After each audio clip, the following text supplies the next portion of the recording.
What's up, y'all? It's another day.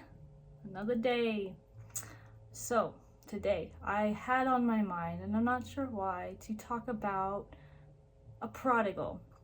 And so, if you're new to the faith, you may hear the word prodigal son or the prodigal. What does it mean? What is the meaning of this? And I'm here to talk about that. So, the prodigal son, it comes from a parable that Jesus tells in the Bible.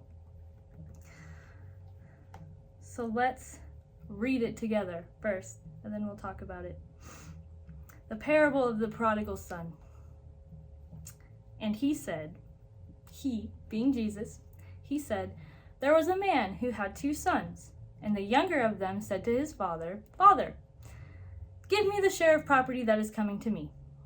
And he divided his property between them. Not many days later, the younger son gathered all that he had and took a journey into a far country. And there, he squandered his property in reckless living. Seems to happen a lot to us too. And maybe in our sense, the prodigal sons today, how we relate these stories, the property that we are given is life from God. We're given this gift every day of life. And some of us out here squandering it in reckless living.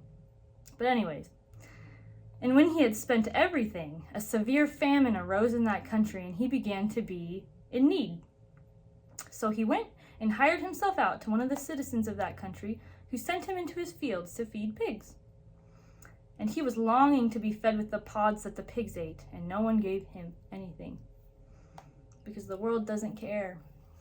The world does not care. But when he came to himself, he said, How many of my father's hired servants have more than enough bread, but I perish here with hunger?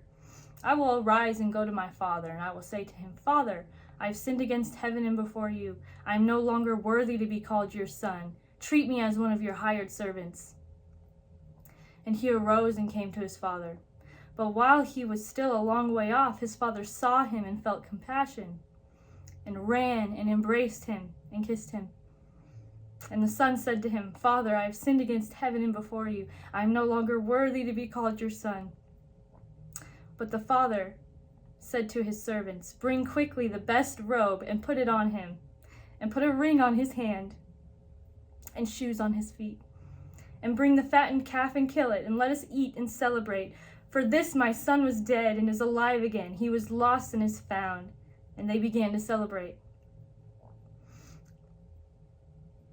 And I'm gonna leave it at that note for this one, because that's as much as I wanted to talk about with this story. So there's a son. There's a son whom his father loves. We are all children that our Father loves, our Father in heaven.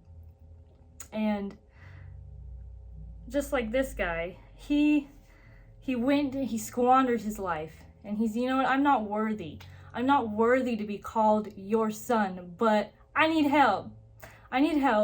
So hire me as your servant. Like, he's trying to be humble. Just hire me as your servant. I've sinned. He comes with a humble heart to his father. And what does his father do? His father doesn't reprimand him. His father is not, well, sucks for you. Yeah, you can be my servant. Come work for me. And this is how you'll make your living. But he doesn't do that. He celebrates. He's just so happy. He's just so happy that he's home. And that's the story of the prodigal son.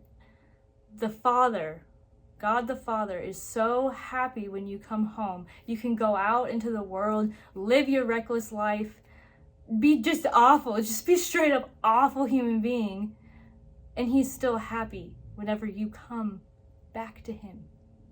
And that is the grace of a good father. But I hope you all like that parable. Till next time.